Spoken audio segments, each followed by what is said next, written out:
Segment 4, trade. Lots of questions about trade, China, the rest of the world. Here's from a Ricochet member who calls herself Midget Faded Rattlesnake. If you read her post, she's highly intelligent and very amusing. I don't know where the name comes from, but here's the question. How much should people really worry about the balance of trade? Somewhat less than you worry about being struck by lightning. Okay, here's a statistic I heard just the other day. Here's how many cars Korea sells in the United States every year. 500,000. Here's how many cars we sell in Korea every year. 5,000. Why shouldn't we be worried about that imbalance? I'm not sure why we should.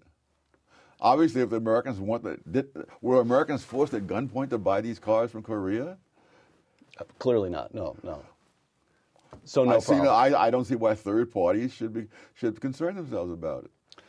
Okay, you've done it again. You've batted away the question so easily that it leaves me wondering what the argument is on the other side. Why do some people worry about the trade balance then? Oh, because the argument they're making is that this is sending American jobs abroad. Now, unfortunately, this argument was made some years ago in 1930. 1,000 economists took out full-page ads across the country saying, do not put up international trade restrictions. It will not increase employment. It will just set off a new round of retaliation.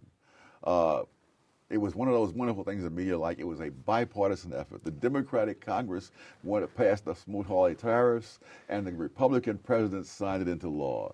And it was one of the biggest disasters in the history of the country. At the time this law, people think that the reason for the high unemployment in the 30s was because of the stock market crash. Right. After the stock market crash, unemployment peaked at 9% for 1 month and started downward. It was down to 6.3% before the federal government intervened. It was only after the federal government intervened that the downward movement reversed itself and shot all up over a few years to 25%. So the people who are out there just dying for the government to come in with their solution, I don't know if they have studied history or not. What's the correct way? Here I'm interested in the way to think about the problem. China. There are constant predictions that soon, maybe within a decade or so, the Chinese economy will become as big as ours. So, bigger economy than ours, that sounds in some way something about which we ought to be nervous. On the other hand, there are 14 times as many Chinese as Americans. So when their economy becomes as big as ours, it only means that their per capita GDP will be 1/14 that of ours. So should we be worried about the growth of China? The Chinese should be worried as to why their economy is so far behind that of the United States. All right. Although I must say their economy is enormously better than it was in the days of Mao. Right. And is so as a result of putting in more market, allowing more freedom in the market, just as in the past couple of years we're trying to reduce the freedom of the market. Well, okay, so let me take the United States out of it for a second. At the end of the Cold War, Russia, as we were allowed to call it once again, the Soviet Union ceased to exist. Russia embraced democracy pretty rigorously under Boris Yeltsin. True election to the Duma and so forth, and suffered an economic collapse from which they have never recovered.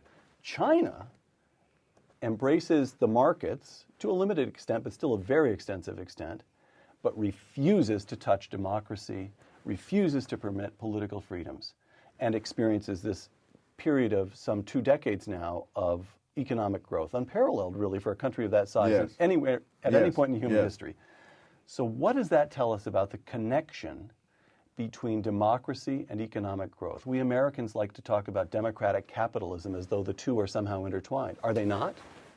Well, China has proven that they're not inevitably so. There are a lot of things that you have to make an economy work.